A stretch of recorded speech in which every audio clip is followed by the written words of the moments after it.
Avui en terres de França i demà més lluny, potser, no moriré d'enyorança. Ans d'enyorança viuré. Avui en terres de França i demà més lluny pot ser.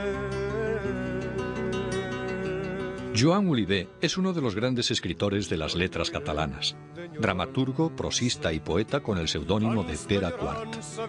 Fue un hombre irreductible, éticamente insobornable, permanentemente crítico con el poder político, inconformista, irónico, sarcástico y comprometido. Nacido en 1899 en el seno de una familia de la burguesía de Sabadell, a los 17-18 años ya abrió los ojos y bajó a la calle. Su llamado Grupo de Sabadell, aparte de romper farolas, forjó una actitud y una literatura que indignaba a los burgueses, en un ambiente en que ya se respiraban los aires que desembocarían en la República. Le costó llegar a ese punto, ¿no?, de modernidad y de progresía, ¿no? Lo que pasa es que cuando se consiguió también resultaba un poco incómodo, hasta incluso para los propios intelectuales y para la burguesía, porque es que él era un iconoplasta, o sea, no dejaba títere con cabeza, ¿no? Ya lo hizo cuando tenía 20 y pocos años en su pueblo, en Sabadell, desde donde escribía, y se cargaba a todos, ¿no? Empezando por los suyos, por su familia, por sus amigos, por su clase, ¿no?, con la que tenía una relación complicada, ¿no?, esa burguesía, ¿no?, industrial. Y luego lo hizo con la Iglesia también, y luego más adelante, en los años 70 y 80, bueno, hasta el final de sus días, como un estudiante más ahí encerrado en la universidad. Joan Oliver, Pere Quart. La guerra despertó aún más su conciencia. Después del exilio en Francia y de 8 años en Chile, Joan Oliver volvió. Su crítica ante el poder siguió siendo la misma incluso después de Franco. Y hasta incluso después de su propia muerte, en 1986, sigue siendo un personaje incómodo.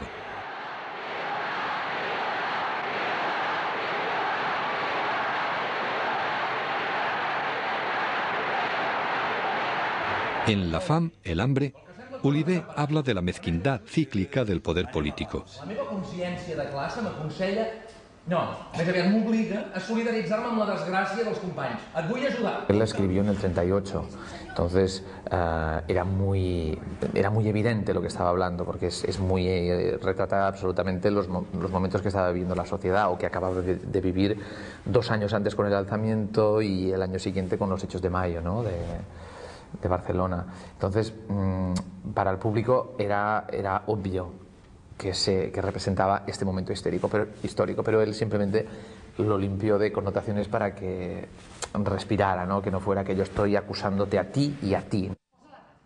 Yo pensé en ubicarlo más que en el año 38, concretamente, o 36, cuando se produjo el alzamiento nacional, dar un poco el olor de la Europa de entreguerras, ¿no? Incluso a nivel musical hemos utilizado cosas de Karl Valentine o cosas de ¿Qué será?, que era del año 50.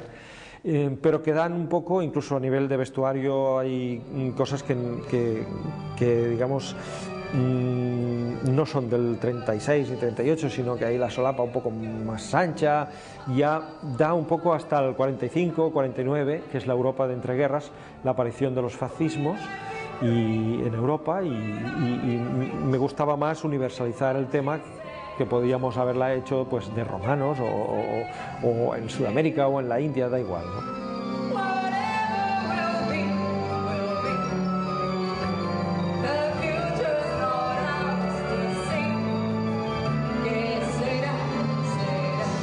Creo que era muy valiente y muy visionario, ¿no?, de lo que podía pasar. Yo creo que él ya, cuando la escribió 2 años después del alzamiento militar, nosotros ahora con la distancia sabemos lo que ha sido, ¿no?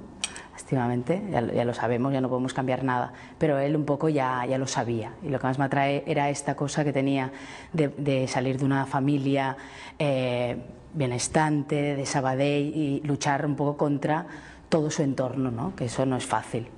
y esta doble cara que tenía Olivé, ¿no? Una cosa intelectual y así, a la vez una cosa como el Samsó, ¿no? Una persona muy, ¿cómo diría?, como visionaria, idealista, con ganas de cambiar lo que en el fondo no se pudo cambiar, ¿no? Samsó es el personaje más atractivo de esta obra de final abierto.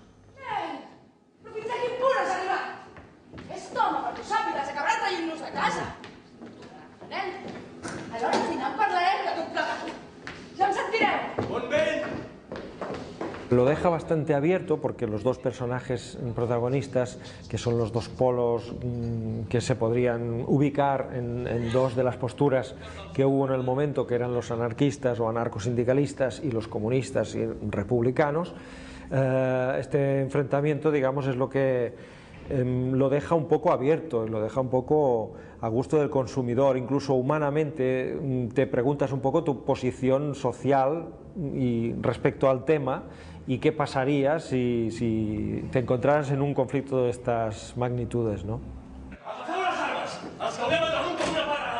La Fam representa la confrontación de dos visiones del mundo encarnadas por dos protagonistas. Samsó, un ácrata, individualista y buen salvaje rusoniano, íntegro hasta un punto asocial, pero hombre de acción cuando así lo siente. Y Nel, el hombre de ideales, íntegro y responsable, que cree que su deber es organizar, pero cobarde en los momentos cruciales.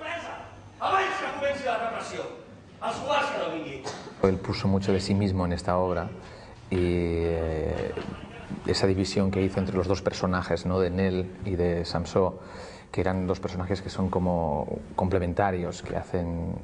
él dijo que de los dos personajes sería un hombre perfecto, digamos, o ideal, ¿no? Entonces yo creo que esto enseña dos partes de él que eran contradictorias de alguna manera y que hacen de él un personaje bastante fascinante, ¿no? Me parece un tío muy potente, muy moderno. Se fue haciendo moderno a medida que se hacía viejo y esto a él le jodía bastante, pero a mí me gusta mucho. He visto un par de entrevistas suyas, así como explicándose, y muy interesante.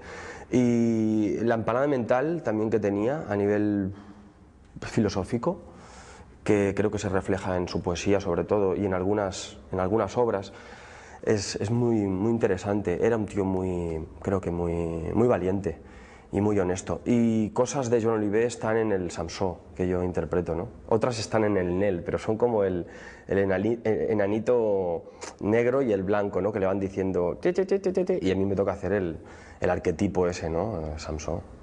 La tercera protagonista es Lupa, que primero deja a Nel por cobarde y después a Samsó por holgazán. El aspecto sentimental tiene tanta o más fuerza que el político. Aquí habla de una situación revolucionaria, y de estos antagonismos de personajes, pero también, que es lo que a mí me ha enganchado de la obra, de una historia de amor, ¿no? En el fondo las cosas más pequeñitas son también las que llegan a más gente. Tu no valen pertinença ni amonestacions, tens una mentalitat primitiva, una concepció simplista de les coses, amb les teves nisieses i les teves extravagàncies. Poses constantment en perill l'obra de tots.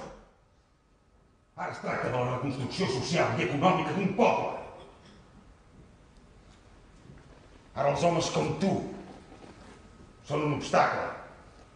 Vinga, no fluixis. Olivé no cedió nunca ante las presiones para que militara en un partido. Al final viene a decir, Samsó, traducido del catalán, tú a buscarte la vida, porque esto no va a cambiar. Entonces yo creo que eso remite al deseo muy primitivo que tenía el autor de revolución individual, ¿no? Él no es una obra pesimista, pero no acaba bien tampoco, pero da esperanza porque Samsó sigue luchando por esa revolución individual. Samsó es la parte más heavy, más bestia de Olivé. Samsó no cree en eso. Samsó es más animal, es lo que a todos nos gustaría ser.